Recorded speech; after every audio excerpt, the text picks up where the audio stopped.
Hey guys, in this video I'm going to show you how to add NFL RedZone to YouTube TV. So, in order to do this, first of all, navigate to tv.youtube.com and log into this site using your user credentials. After you log in, you will see this page where you'll be able to see the library, home and live option. Here, you'll have to basically click on the live option at the top right of the screen. Now, when you click on this button, it is going to show you this page where you'll have to click on the search icon at the right side of the screen, place your cursor here and type in NFL RedZone. After you type in NFL RedZone, hit enter and choose the membership that you want. Then scroll down and click on Get NFL RedZone. Now, choose the kind of membership you want. So I'll choose the first one and I will choose whether I want the base plan or this plus and click on next. Now, I'll be on this page where I will have to choose my plan.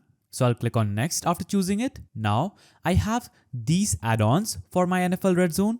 So you can click on the plus icon for any add-ons you want. Then choose the payment type and click on confirm. After this, you'll be on next page. You'll have to click on next checkout at the bottom right side of the screen and you'll be promoted to another page where you'll have to enter your card details and click on start membership. So basically on this page, you'll have to enter your card credentials, complete the payment, your total sum will appear here. After completing the payment and clicking on start membership, you would have successfully added NFL RedZone to YouTube TV. If you found this video helpful, please don't forget to give it a thumbs up and thanks for watching.